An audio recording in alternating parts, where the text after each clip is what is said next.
Welcome to Coffee and Contemplation, a Stranger Things podcast. I'm Robin. I'm Heidi. I'm Jenna. And I'm Steve. And this is our Stranger Things 4 season wrap-up, roundtable discussion with our overall thoughts of the season as a whole, highlights, lingering questions, and a few other fun surprises.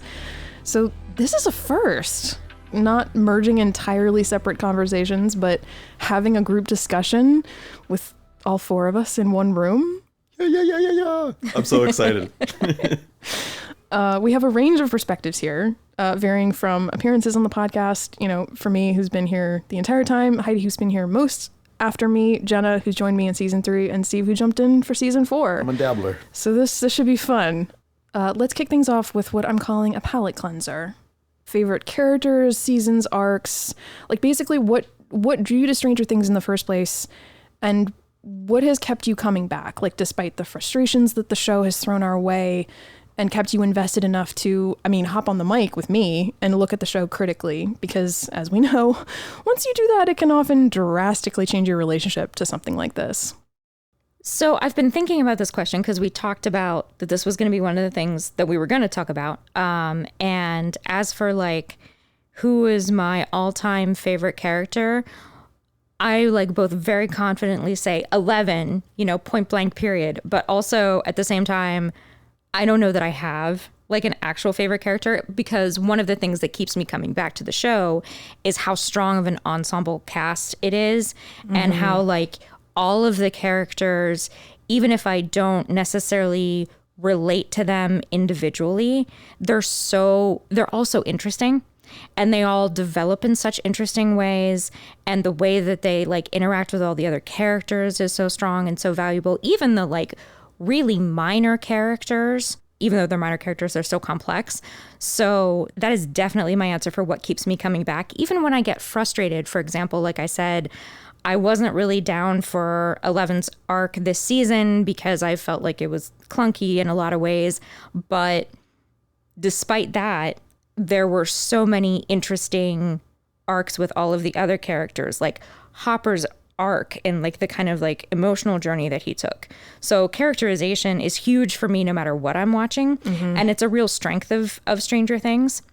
But if, for some reason that I can't really understand why you would do this to me, if you put a gun to my head and said pick one favorite character, it would be 11. When we first got started in season 1, I think you said how much you like that character, but I was like, I wonder if it's changed. So interesting. Yeah, I would agree with you actually. Over the entire show, I think 11 is definitely one of my favorite characters, but in the later seasons, I think it's got to be Steve. I didn't really care for Steve. It's so funny. He's a fan favorite now, and I know he's a group favorite here too, but I didn't really care for him one way or the other season 1, even though he has a really good arc. I just love him in later seasons so much, right? He is just this, I don't know, he's so fun to watch. I love Joe Keery too, also a Joe Keery fan now. I guess I would say in season 1, my favorite character might be Hopper. He's got one of my favorite arcs. I love season 1, as you know, it's my favorite. That's what really drew me into the show. And once you get me caring about characters, I will keep coming back, even if the show really falls off the rails. I'm going to finish it. I need to know what happens to them. One of my favorite archetypes in a paranormal show is when you have kind of the old jaded person kind of get that spark of wonder again in their life. And that's what happens to him in season 1. And I just love that so much. That actually, hearing you say that makes me wonder if that's one of the reasons why his characterization in season 3 bugs us so much. Oh yeah, so much. Yeah. It's so antithetical to that. Yeah, I think I would agree with that. Because Hopper is probably my all through the show favorite character. I like who he is and his complicated relationship with just about everybody. And everybody also looks to him in a caretaking way. And I love that character prototype as well. The person who is such a good caretaker, but is not the person who you classically would be like, that's him. And I think seeing all of the stuff that we saw out of him in season 1, because I also love crusty characters, and I loved seeing him wake up on the couch in this fog of a depression and then see later in the show why he was coming from that place. A lot of that felt very real, and as much as I would want to lean into saying 11 could be one of my favorite characters and is, I do tend to always have, like, even in supernatural stories, the most human characters are usually the ones that are my favorite. And I also love characters that are thrust into circumstances that are so far out of their understanding and control, and then seeing them put to the test. And I think that that's Hopper a lot. I think he constantly is put to the test. And it seems to me like it's constantly a, should I do the right thing here, or am I going to do what's serving me? And it seems like Hopper really always makes decisions that are taking care of everybody but himself. And I love that. I thought you said Joyce was your favorite character. Yeah, I think, but if we're going like through the entire show, like, I mean, I think there's a fanboy in me that loves Winona, and also she's hot. Fair. And so, like, she was the emotional core of the show to me, especially in the first season. That's really what drew me in, was her, like, I'm not letting this go. No matter how extreme the situation got, she was always going to believe what was happening because it was her son. We get to see that, I guess, challenged in a way by a character like Hopper, because he wasn't seeing any of this and not experiencing any of it. So I like when we, the dear viewers, are in with Joyce being like, he is out there, we know, and you're getting there, you're just following the bait, you're gonna make a big discovery, Joyce. But then we've got all these other characters that we, the viewers, are knowing they are just seeing her as possibly being crazy. Mm-hmm. You know, we just know there's so much more there. Mm-hmm. I think you make a really great point about Hopper making decisions that are for everybody's highest good, but not necessarily his own. I think he has that in common with Joyce, and maybe that's part of what draws them to each other, especially as the seasons progress. So I hadn't thought of that. That's really good. That's something that I think is both really valuable throughout their relationship, season 3 maybe accepting, but like when their relationship is both platonic and romantic, like they make good like foils for each other at the same time, because they're both like, actually the conversation we talked about in chapter 9, the whole, I never should have done that, I never should have reached out to you, and she's like, it was my decision. They're both keeping each other honest about, no, I'm glad you're not falling on your sword all the time, kind of thing. When we arrive at the end of the finale, I feel like that becomes present again, like in a full circle kind of way, because we get 11 being like, oh, like, good of you to have had such a good conference, Joyce. Yeah. And she clearly followed her heart in a way that I also felt like, it transcended something, because it was more than love and it was more than friendship. Mm-hmm. And I think that's something that Hopper and Joyce have, and it's just really special. Mm-hmm. Well, and plus their relationship, the romantic side of the relationship, is forged in this paranormal aspect of things, which is always fun and spicy for viewers. You know, when characters go through shared, it doesn't have to be trauma, but something extraordinary, and it just pulls you together. I love that. And I love the way that they are foils for each other in a lot of ways, but also not. It's just very interesting dynamic. Mm-hmm. And I always love a romance that's kind of like on the edge. That will they, won't they? Right. Like, are they gonna? Oh man, I don't know. A little bit of a slow burn, but still satisfying, because it doesn't last like forever. Yeah. They're both parents, and Hopper's parental journey has been so like broad all over this 4 seasons because of having lost Sarah, and then everything he's gone through with Elle, and then Joyce having these, just these sets of kids, but how even that's gone through a lot of changes. Yeah.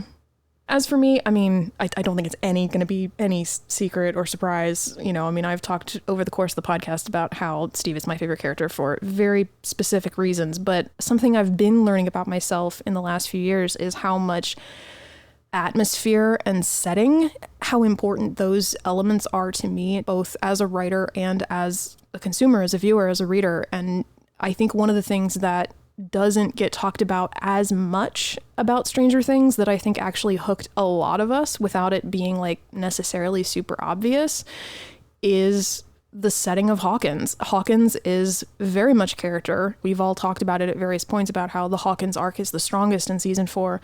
And a lot of that is because I think from the jump, the Duffers were very clear about what Hawkins is. And I think for me, that was just as enveloping in season 1 as the D&D game. I mean, even just the setting of the Wheeler house and Mike's basement and Hawkins' lab. And those are some of the elements that have remained in place even throughout the sections of the show that I like the least. In season 3, I talked about how I think it was an episode, Jenna, that you and I did, where we were talking about like when they first start to like do the theorizing in the Wheeler basement, like a lot of the moments where I'm like, this is where it starts to feel like Stranger Things. It happens to be in those settings. Mm-hmm. So that was just something like I was kind of surprised to realize. Like, I think for me, a big part of the show that I keep coming back for is Hawkins itself. It's a familiar place, and I feel like for anybody who's probably visited a small town too, it feels like a home. You spend time in all these homely places with the characters too, so you do kind of feel drawn in with them, especially in these, intimate settings. But as we've talked about, like favorite characters and even Hawkins being a character, I think my classification in favorite characters is also kind of I don't know that it's a victim of it, but the storytelling happens to fraction groups of people a lot. Mm-hmm. And I feel like they do it demographically a lot in particular, like the kids, the teens, the adults. And so I feel like I almost draw a through line of connected dots that are like, okay, my favorite characters are Lucas, Steve, Hopper. Okay. And that's where I think I go through thinking of the whole show on the whole. I think those are my 3. I think that's a nice pivot point to get into some season 4 specifics. So, Steve, you weren't here for our 2022 reactions episodes, so I want to start with you. Okay. We touched on it briefly during your introduction in our Chapter 5 episode, but let's dig in a little bit more. Now that we've come to the end of the season, how did season 4 land for you overall? And how does it strike you as installment 4 of what will be 5 compared to the 3 before it? Sure. I think as I start to dig deeper, and having even recently, as yesterday, watched the finale again, I feel like this season tried to tie all of the seasons together by doing like an Empire Strikes Back move in leaving us where it does at the end, but it also illuminated so much. All of the discovery of everything that was Victor Henry 1, VH1, I feel like that was us kind of coming to terms with the, Darth Vader is Luke's dad moment.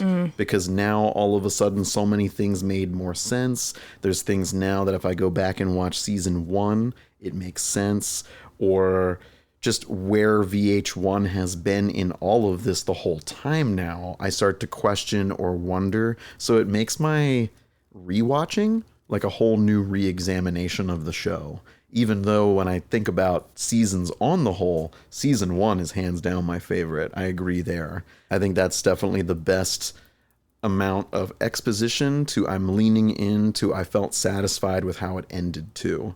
And I can't say that worked in every season. Something that I started to really think about too is how much D&D has applied to this show on the whole.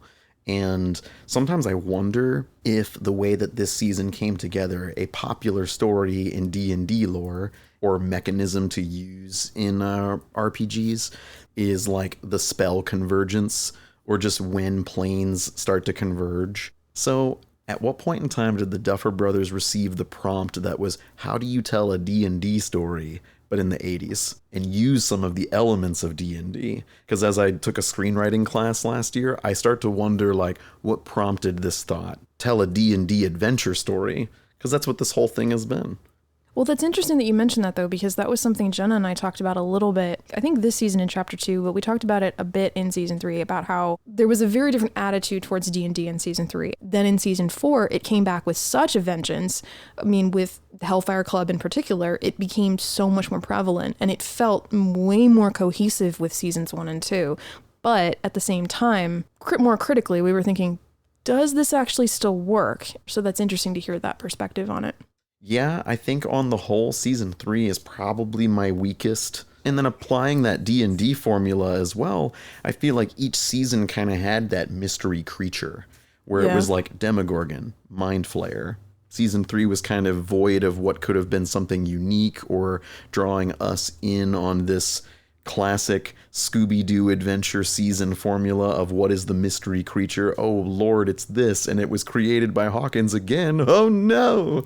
And then now we get to season 4 where it's so much more than that now. It's where did it come from? Where is this other place?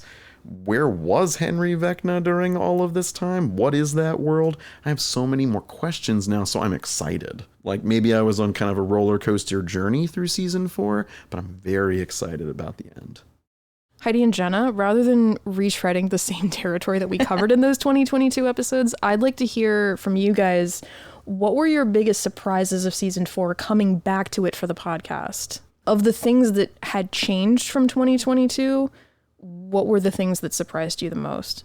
I don't know that I was surprised by any feeling differently on a rewatch. I guess I'll just say, though, my biggest surprise overall of season 4, just in general, is the way they ended it with Max. I was really surprised that that's where they would go with that. But I guess I wasn't really surprised that my feelings for a few things changed a little bit. My feelings overall for season 4 were still mostly the same. The things that, I didn't like in 2022, I still don't like. The things that I loved in 2022, I still love. I am, I think, probably most surprised by the fact that I'm like sitting here and having a great time. I didn't think that I would like have fun doing these episodes and like kind of doing these like critical analysis and close reading. But I have had a lot of fun rewatching it and talking about it with you and speculating about stuff and digging into stuff. And so, it's been a happy surprise. Yay. I'm very glad to hear that. I don't know about you, but I would love to do critical analysis on almost anything, though. That's fair. Oh, yeah. It doesn't even matter. Yeah. Like something I've never heard of. Cool. Let's watch it. Let's do an analysis. I mean, in this room, we're all like very like artistic, also all very intellectual. So I think it's kind of like a reflex, That's true. That when you're watching something, you're going to be paying attention to like the themes and like how stuff comes together. And you mostly have to tell your brain to turn off sometimes. Like, stop it. Just enjoy it. Just enjoy it. This is just for fun. It's fine. Yeah. I was just explaining to some friends that I tend to go to movies alone, actually, because I love going. I love treating myself. It's a little reward for whatever could have been a hard week, maybe, but I just like going and enjoying a movie and falling into all of my own thoughts about it for a little bit before I'm even like, ooh, what did you think? But I feel like when you go in a big group viewing to any movie, everybody naturally starts to dish quickly. Mm-hmm. And I usually need a lot more time to sit with stuff because I generally just tend to like everything I see because I do start to critically ask questions like, why was this story told? Or what about this worked that it even got greenlit to be produced? And then I'm also like, well, hey, I'm proud of you. You did it. You stuck the landing. You made it. You made a thing. And I think that's really exciting. I think for me, the biggest surprise was how I felt upset at the end of both seasons 3 and 4, but in very different ways. Like, I think for me, realizing how many of the harsh reactions I had to season 4 really came from, in a way, coming into things with unmet expectations. And that kind of brings me back to how I started this season, which is the mixed bagness of it all. I realized I didn't talk much about that through the episodes themselves, but I think a lot of our conversations speak to that. One of the things that Heidi and I just talked about in chapter 9 was how shocking the ending was in terms of Eddie and Max, and how surprising Eddie's death, how hard it hit, and how much that retroactively affected my entire experience of season 4. I mean, my reaction coming into season 4 was, I feel like it's Stranger Things again. And then at the end, feeling like this is not the show I recognized at all. And I don't feel that way anymore. There are still like individual pieces, but collectively, I don't feel that way. And that I think was a big surprise. And I do in some ways attribute the podcast to some of that. And I'm really glad that I don't carry quite so much vitriol towards the end of season 4 anymore. Well, it seemed like a lot of people did. I wasn't as like heavy in my social media presence or using it too much around then, and I try not to during big TV show or movie cultural moments so that I can try to reserve some of my own feeling or judgment. But it did seem like a lot of people really didn't like season 4. And I just thought, man, wow, like, well, I thought it was better than season 3. So this felt like a margin of progress for me. That's so interesting because I very much experienced the opposite of that. I remember seeing so much feedback from fans going, this is the best season since season 1. This is as good as season 1. I still don't agree with that statement. Not that I do either. But it has some of the highest highs of Stranger Things and it has some of the lowest lows. And I think I said that about season 3 before season 4 came out. I mean, season 3 has a couple of my favorite scenes in the entire series. So, and that remains true. My favorite scene of Stranger Things is still the same, that one in season 3. So like nothing in season 4 topped that. Yeah. Which I know some people are like, really? Running Up That Hill doesn't top Stephen Robin's The Bathroom Scene? Nope. So they're both very personal. Yes. Yeah. Like, Yes. you know, like you have a very personal connection to the Stephen Robin scene. I have a very personal connection to Running Up That Hill scene. Mm-hmm. And I think you can put them side by side. And I don't know, even with my love for Running Up That Hill, I don't think you could necessarily say that like one is better than the other. I think you kind of like the utility of that breaks down. I think they're like equally powerful. Well, except we referred to one of those scenes as perfect. I did. Well, I agree with you though. But I agreed with you. I said, yeah, you're right. But we were talking about favorite. Yes, Which exactly. is a subjective Yes, matter. So. exactly. Yeah. I feel like there's a D&D theme to how I saw season 4 and what didn't work for me. Okay. And that is like a classic D&D, you don't split the party. This to me felt the most split party than any other part of the show. And I feel like, you know, we've had our groups go out in their own ways to investigate this, discover that, connect dots, and then all come together in the end. But this one for me felt so complicated because of just where people were. And then were those moments totally earned later when they did come together? Like I certainly had and wanted to see more out of Jonathan and Nancy when they were reunited, because I guess I just wasn't sure what they were doing anyway throughout all of this season because they weren't together until this moment. And then it kind of just landed flat for me. Well, hold on. Are you referring to like their actual reunion at in the Wheelers' driveway, or are you referring to the scene where they're boarding up the windows? A little bit of both. Okay. And I just wanted some more from Jonathan than being a dumb pothead. And then Same. And then also maybe it's just a wider critique too, but like in watching this season, my biggest like, oh man, was I didn't realize just how much screen time, joke time, or pulling attention of the show time both Argyle and Jason get throughout the entirety of this season. When I have all these other characters that I care about so much more and you've kept them in the show for what I'm going to believe is reason, then I would want more of that. And we got to see so much out of a character like Jason. And I'm like, but really though? And then watch how that chump went out in the end. Just rooted right up through his gut. I really, really like Jason as a villain. I do agree he wasn't maybe used to his fullest potential, but I think that Jason's actually like the heart of the conflict in Stranger Things as a whole. He is the satanic panic guy. He is the anti-weirdos guy. And Stranger Things at its heart is a bunch of weirdos trying to make their way in the world. And so what are they going to conflict with? Well, people that think that normal is the best way to be, or that they should be normal. And Jason should be the villain that kind of pushes that conflict for them. And he is to some degree. But yeah, it's really the way that he goes out, like you said, like I started laughing. Like when I did too. I rewound it immediately and was like, no way! And then really? I giggled again. Yeah, like is that, wow, that's really what they did to him. Okay then. Yeah, that was disappointing. But I like that he was there and that he was the villain that he was. And I've made this critique of Stranger Things before. They don't go for the message like really strongly. There's a lack of follow through. Yeah. I definitely agree about Jason being like the heart of that conflict, but I do feel like his going out the way that he did, I was like, oh man, after all of that, I was like, how interesting would it have been if he had just lived though?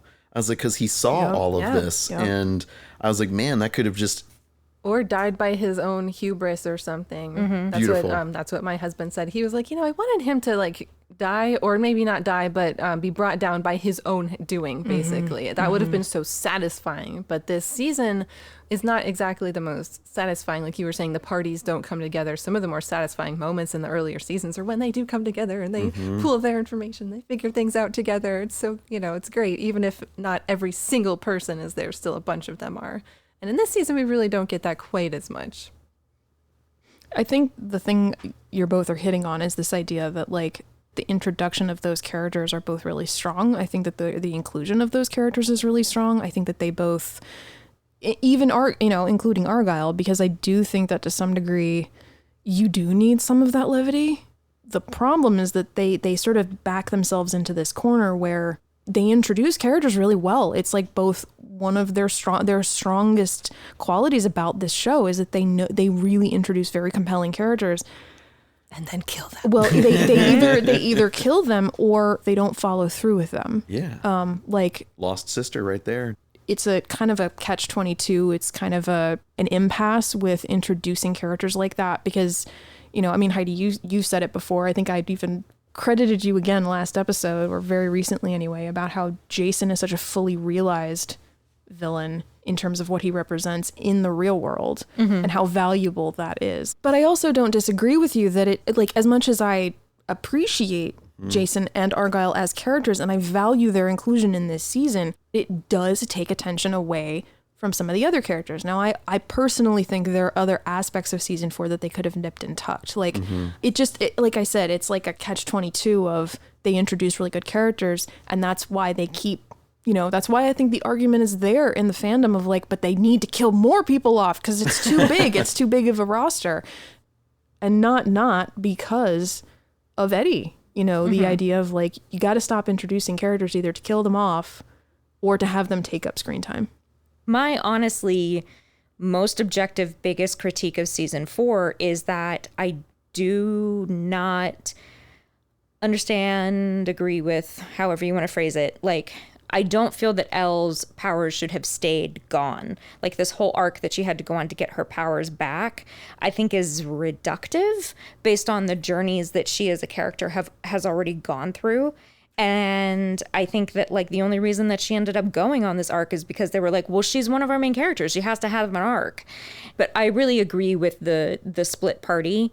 And Robin, I think it's a great point that we have like talked around, but that I haven't heard you like explicitly say, but that is really good, is that they have such a strength when it comes to introducing characters every season. But I think like the reason that we haven't talked as much about that is because I know I, at least, am always bitching about how they only introduce characters to then kill them off. So yeah, I get that it's like a catch-22, but in the case of Argyle and Jason specifically, I can't help but love them just because, they're so sparkly, both in their own ways. Yeah. Like Argyle is such a delight. Jason would make great target practice. What can I say? And there's a beautiful irony in that too. Like there's I remember like one of the very first like which Stranger Things character are you quizzes I ever took, and I got Jonathan. I remember it saying in season 3 that Jonathan has begun to feel expendable, and I don't like that. Sometimes I wonder if like that's a symptom of the too much character. Yeah. I have to get this much into the show, or dang, that was so well done in our last bit. I guess we just got to wrap it up with maybe a single line or two. Speaking of characters and new characters, something that happened recently was that Heidi and I actually went to go see The Breakfast Club because it was screening at a local cinema. I believe you had some thoughts about potentially a certain character's influence. Yeah. As we were watching it, I was looking at Bender, both in terms of like how he acts, but also even more specifically than that, how he's dressed. And I was like, oh shit, it's Eddie. Yeah. And like I had seen The Breakfast Club before, so this wasn't like a completely like new cultural experience for me, but I hadn't actually connected the dots. And, I'm sure that there have been other people who have talked about it on social media, but I just hadn't seen it. But just seeing like, okay, we've got the t-shirt, then we've got the flannel, then we've got the denim, we've got the long hair, and then the like, different like accoutrements that he like has, like his shoes are messed up and he's got like the wallet with the chain. And so he's just like always got like, I don't know, just like, he's so dirty and so ragged, yet at the same time so put together. And like such a pristine sense of style. Despite having this air of being dirty, like even his hair is like actually really beautiful. And like all of that carries over like really precisely to Eddie. And you have this like this character who in Bender who like has this energy of just absolutely like fuck off, like is just jagged in how he like presents, but has this really like vulnerable core. In the Breakfast Club, they make you wait some time before you start seeing that with Bender. But with Eddie, it's almost like a switch is flipped like really, really quickly. Like the second he starts talking to Chrissy, you see this like entirely new side of himself. And I thought that was really interesting. And then you and I chatted a little bit about how that comparison kind of reframes how obnoxious Eddie is in his like introduction scene and kind of like softens how irritating we both find him in that scene. Yeah. He's so aggressive. Well, right down to the fact, like the thing that jumped out to me was the fact that like I hadn't seen Breakfast Club in a long time and I completely forgot about how Bender imitates like life at Brian's house and how he goes out of his way to make these like long judgments on like, I know exactly what your life is like. And that reminds me very much of how he talks to Dustin and Mike. And I mean, even before he starts throwing them around, he's like, you were dressed like this and you were dressed like that. And then I like transformed you. But yeah, weirdly, seeing that as an influence makes, like I've used this expression elsewhere this season, but like it took some of the air out of it.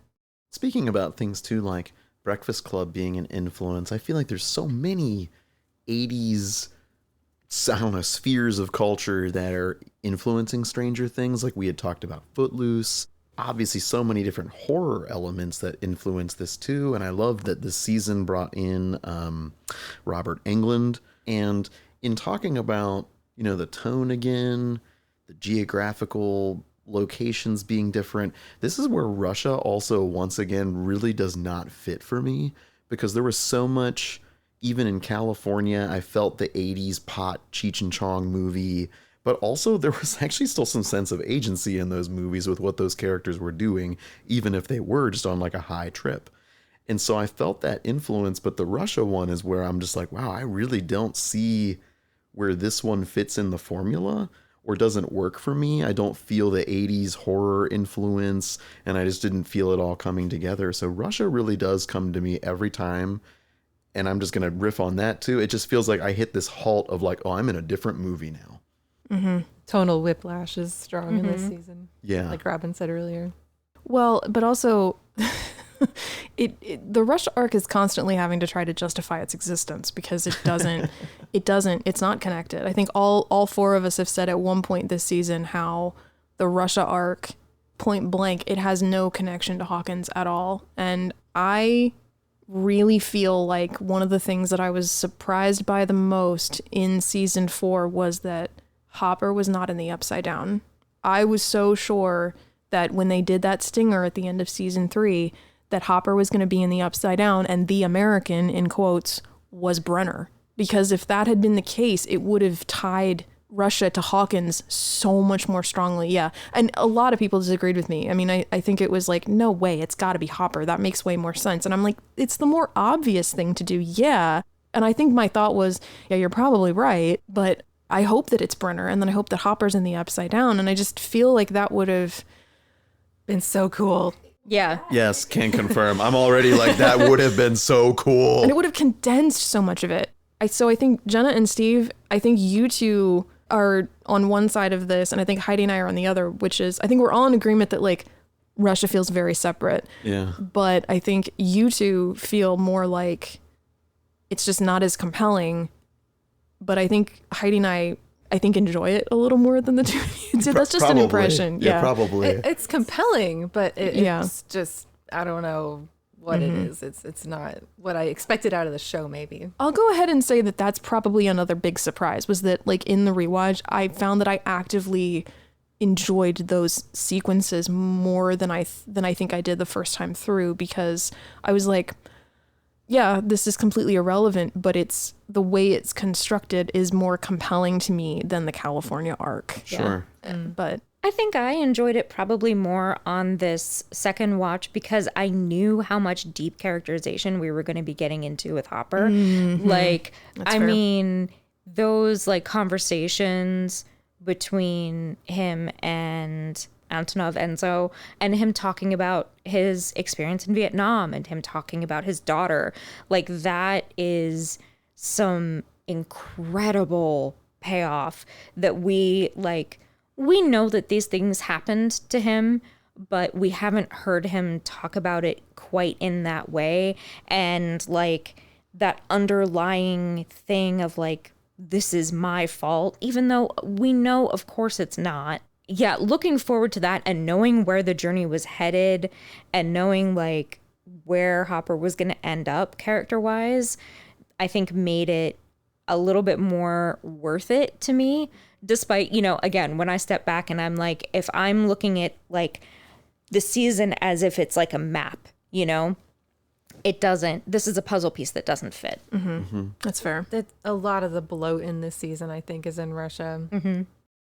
Yeah, I would agree with that too. There's just not as many characters involved in the Russia story that I can care about. And then I just don't feel like enough of the narrative happening in Russia is working towards any of the other shared aspects that the other parties are dealing with. And I do love that monologue in the jail cell with Enzo, because that is such a big moment. I wish that had just happened with somebody else. I can get behind the trust of a stranger and telling them something random and being like, you know, that felt cathartic because you're just that person to me right now in this moment in my life.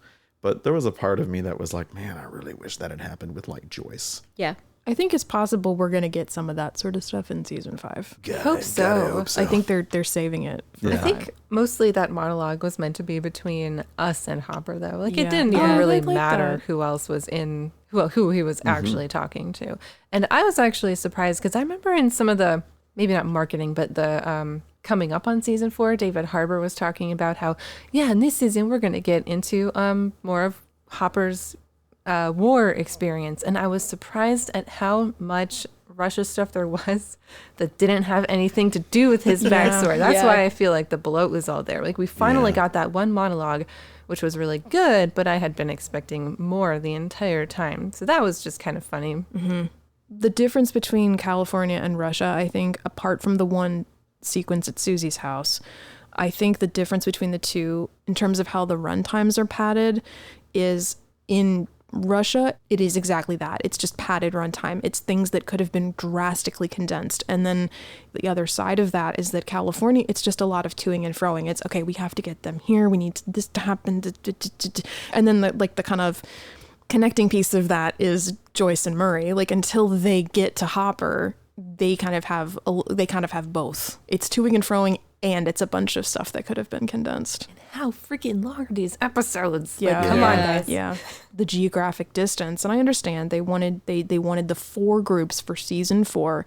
But yeah. So I guess that kind of brings me to a question. I've kind of already sort of given my answer, which is like, if you could change one singular thing about season 4, one thing outside of character deaths, for me, it would be exactly what I just said. Hopper would have been in the Upside Down. Brenner would have been in Russia. For you guys, what would it be? Elle's storyline. If I could just really distill it down to one small thing, I would say the cutting of her hair, because that's so deeply symbolic of regression. But the entire thing where she just basically regresses in order to get her powers back or whatever. I hate that. I hate all of that. Yeah. So that entire thing with her in Nina. We're pretty unanimous in that. Yeah, we're all nodding. Yeah. That would be the one I was thing. going to say, I feel like my brother gave me this critique and I giggled because I didn't feel like he was wrong. But he was like, dude, her powers are so inconsistent. She's about as consistent as a Dragon Ball Z episode right now. He was like, you never know who is the more powerful character because they try to tease you that way, but you always knew that this character was more powerful all along. I feel like anime powers, though, are like a law unto themselves. Oh, yeah, absolutely. And their inconsistencies are so real. And I felt like that was inconsistent here. The way that 11 was baited into being there, and that felt very just like abuse. I just didn't like that either. Yeah. And to then have that happen and then be like, oh, I need to regress to gain more power. And then by the time I'm in what I'm going to call Lception, which is the finale. I like that. That's great. At that point, I was like, well, dang, like she should be so powerful right now. Yeah. And I didn't really see that happen or that comeuppance, and not in the same way that I saw her at the end of season 2, you know, standing on that rig with Hopper right next to her while she was just letting it out. And that is one of my favorite moments of the whole show. So I was, I'm just with that. That was probably, I would want to change something there because Elle's story affects everybody's story. And I think that hers is so important that she's the key to the biggest spider web that is Stranger Things. So I would drastically change things in this season for Elle. I also think that I would go with Elle's arc just because it's so inconsistent with the rest of the show. It's so inconsistent with her character. And Steve, I think you and your brother make a great point about the anime thing, because one thing that we talked about, Robin and I talked about, is in Henry's fight with 11, it's a lot of, no, you're finished. No, you're finished. No, you're, and that's a huge thing in anime. It's like, I'm going to hit you with a fireball, and now I'm going to hit you with this, and now I'm going to hit you. And it's great in anime, but it doesn't. I believe, sorry to, I believe at one point I said something, I think it might have been in our reactions episodes. I was saying, you're the monster. No, you're the monster. And you went, you, me, and Cookie Monster. Yeah, it got silly, and in a way that, you know, either it typically doesn't in anime, or like you're used to that being a part of the art form, so you're braced for it. I saw a tweet or something maybe a couple of years ago by honestly can't remember who, but they were like, people always ask in superhero settings who would win in a fight between X and Y, and the answer is whoever the writers need to win for the story. Anime doesn't do that because there's tournament arcs where it's literally just like, well, this person has this powers and this person has this powers, let's do a whole thing where we make them fight just for the hell of it. And like, that's one of my least favorite things about anime, that and all the let's just say all our thoughts out loud kind of things. But if we're specifically talking about, I can't stand it, okay. But if we're talking about a show like Stranger Things, that's going to be one where it doesn't really matter whose powers are what. It matters who the writers want to win, so to speak, in order to make the story what they want to make it. Yeah, that juxtaposition of like her taking down that helicopter and then the non-fight with VH1. I'm like, what are you trying to communicate to us about their powers? This makes no sense. It felt as inconsistent as anime for sure. And oh my gosh, no, you, or I'm more powerful. I'm going to hit you with this You're now. the monster. This isn't even my final form. Exactly. Papa made you like this. No, Elle, you did. Like, okay, all right. Yeah, I just wish there was more that I could follow in that. Because like, I guess if I'm also going to dig into where I love fights as both a fight choreographer and someone who consumes that entertainment too, like the beats need to make sense and still need to tell a story. And I didn't really feel like there was one in that fight. All of this on the backdrop of me being like, cool, so we're in Max's head dream. Yes. And Elle is here, but Vecna is inducing this. Okay, cool. So that's why it's Elleception to me now. But while, and like Heidi pointed out, like, but Max is passed out. Yeah. Yeah. It's so How weird. do you lose consciousness within your own consciousness while other people continue to invade your consciousness, which has lost consciousness? Yeah. Ask Christopher Nolan. I bet he has an answer. These are good questions. Yeah. But I also drew another anime parallel when I was talking to you about that final fight, or when Elle was facing off with Vecna, being restrained. I'm like, that reminded me so much of anime trope of, taking the powerful young girl and rendering her helpless. Like, that's such a gross trope. And it's not just an anime thing, I think. It's a really gross male power fantasy kind of thing. That's where a lot of abuse comes from in general. But What was the thing that you quoted? We talked about it where you said, like, hey, your fetish is showing. Yeah. Where did you find that? I remember you brought it up, and I can't remember from where you found it from. It's somewhere on the internet, people talking about TV shows like Community, where it's like, this is the writer's fetish, whatever it was. Yeah. But Yeah. that's a gross trope that could be one of those things. Yeah. I mean, there was a whole lot of tentacles this season, and like with Elle being in the Robin, you referred to it as the Christ pose, and then Vecna leaning over her and doing the whole Just gross. It doesn't have to be this way. I wanted you by my side, and I was like, bro, what the fuck? Gross. And, Gross. So, if that's the kind of fan fiction you're into, I am not here to judge you.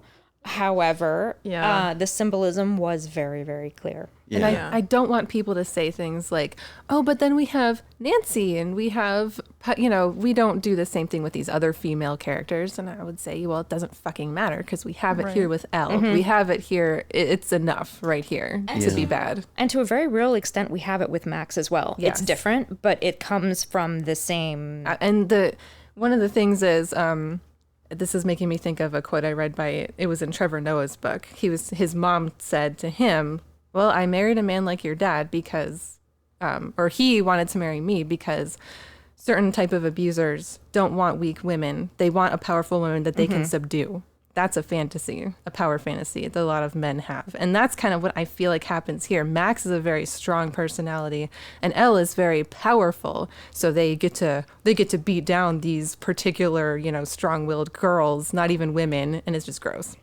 Very, very predatorial. I don't love it. Let us not forget that Nancy does end up pinned to a wall. Yeah, that too. So does Robin. And yes, Steve does also, but again, look at how that's the majority of your female characters right there. Yeah. Look at how it's shot too. And Erica gets tackled too. Yep. Not saying that our characters shouldn't be, beat down in any way ever, but come on, guys. It's a little much. All of these characters, by the way, are men that are perpetuating it, and that shit's real. And I feel like we're not seeing the other side of that being a bad thing, so much as it's just inciting crisis and need for the narrative. And I don't like that at all. What are some of our biggest lingering questions from season 4? In this convergence of wherever VH1 has been this entire time into Hawkins, I'm certainly wondering if we'll get answers out of what was he doing there all this time? Or will we get some deconstructive storytelling on that? Or will we begin to understand other properties of that realm? Is it the same thing as the Upside Down? Does it even follow any of the same rules? I don't know. Or is it somewhere in between? I don't know. But I feel like this is the point in the D&D game where stuff is gonna start going over my head because we're talking about planes of existence all converging on one another. And so I'm wondering how those rules will apply in Hawkins. That place and that space clearly made VH1 very powerful. I'm wondering if that will also be the anchor to his weakness. Now that the planes are converging, is he weaker here now because he's not in his whole realm? I don't know. At any rate, so those are already some things I'm immediately wondering, in addition to just, who's going to die? That's always the question. Who's going to die and who's going to be together romantically? Yeah. That's what fandom wants to know. Love and death. Give us more. Yeah. I want my characters to suffer, but also experience love and happiness. Yeah. I want to die in love. Can we please? I'm ready for them to kind of narrow it down a little bit. Or if they decide to never give us specifics on what exactly the Upside Down is, I think I'd be okay with that as well. Fandom is, of course, very good at taking a little information and making a lot of, rumors out of it. And that's fine. That's fun. That's fun to do. So, we'll see what they do. Yeah. I think one of my biggest questions, I've said it at least once, but what is the shadow? not the mind flayer. What is the shadow? This essence, is it sentient? And that kind of brings me back to, this thing that Heidi and I have been discussing since season 1, which technically we got an answer. Is the Upside Down sentient? It functions as a character even now, but I think there's this like almost reflex to think, based on the information we got in season 4, that the Upside Down has just always been Henry Creel. But I still feel like there's a piece of that that's not totally been made clear.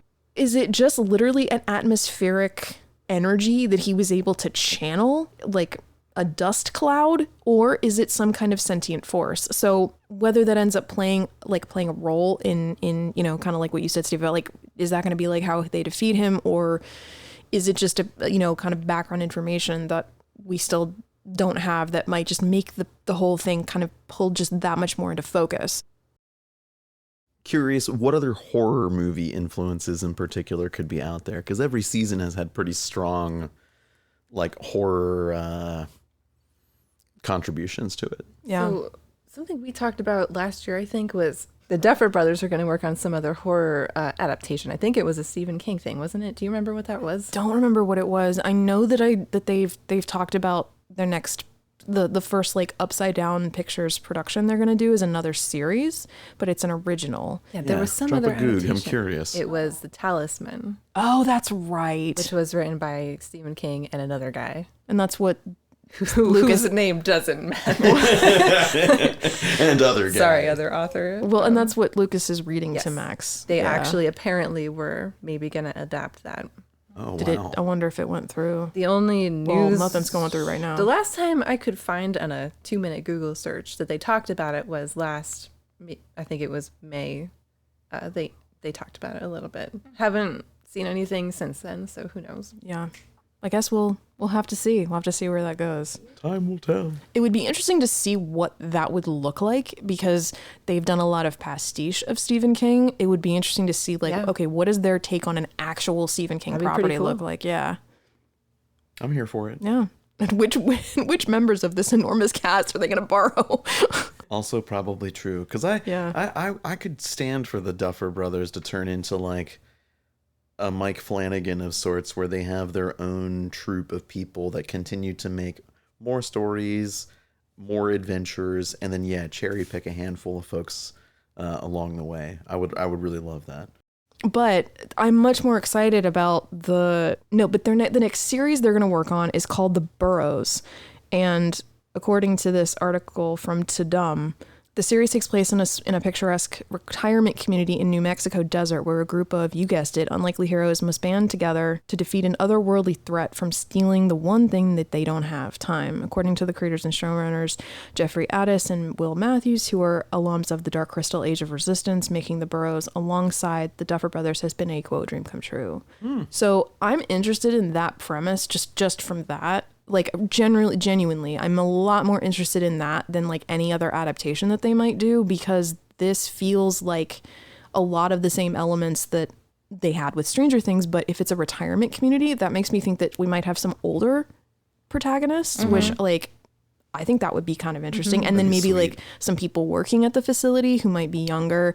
Like, so you might have another one of these like mix of age groups, but like they don't have really like older characters on Stranger Things. So that would be kind of a new, and like the environment will be totally different. So I'm very I'm way more interested in this than I am the play. Yeah, I'm not interested in the play at all. When I heard they were doing that, I was kind of like, in some respects, I like some mixed media here and there with a brand. Like, for instance, I liked the Avengers musical that was included in Hawkeye, because it was like meta and self-referential of actual events that happened, and like that was kind of cute. It was kitschy. And then I heard that Marvel Disney is actually doing the actual Avengers, or Rogers the musical. They're doing like a small run of it in a handful of Disney places. I actually think that's kind of exciting, given the context of it having been a thing in the show. It's already in their world. That could make a viewer feel like, oh, I'm in the Marvel universe because I'm seeing Rogers the musical. That's cool, but I'm just not seeing where the tie-in is here for a Stranger Things play at all. It feels like something nobody asked for. And I'm waiting for that to be the meme, the like me nothing. Nobody asked for this. Insert Stranger Things play.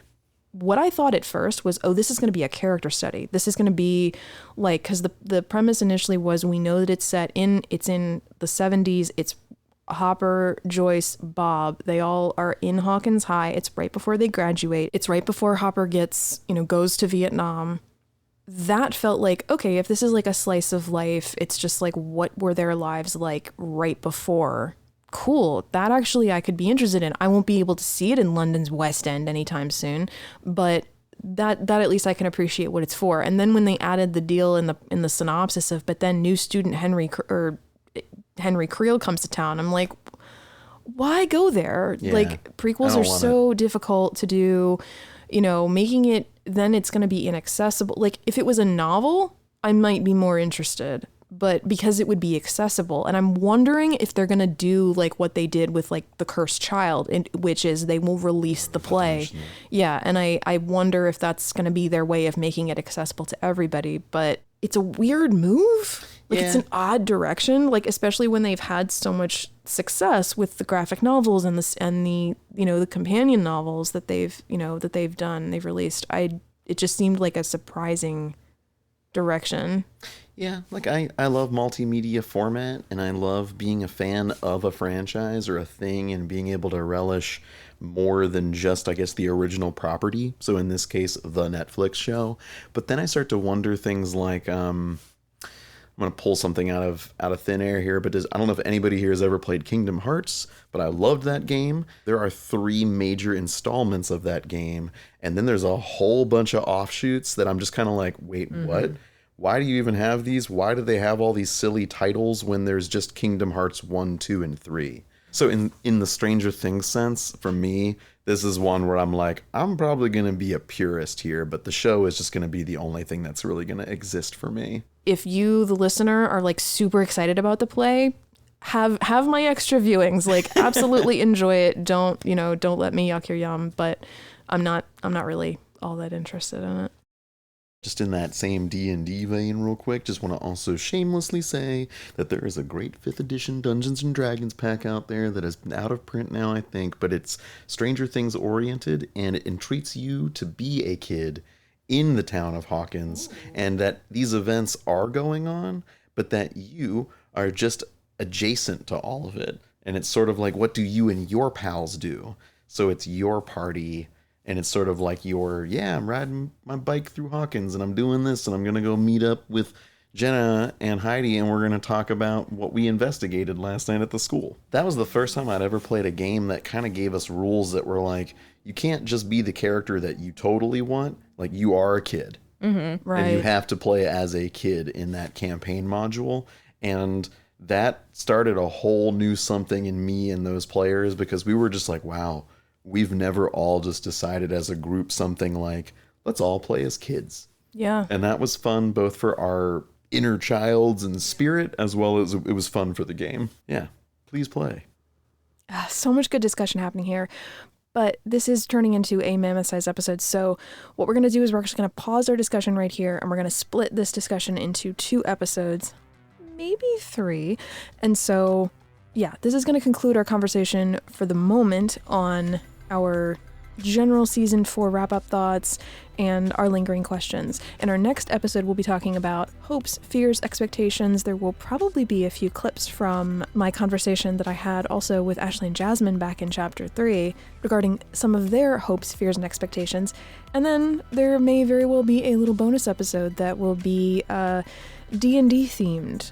But until then, thank you for listening, as always, and until our next episode, over and out.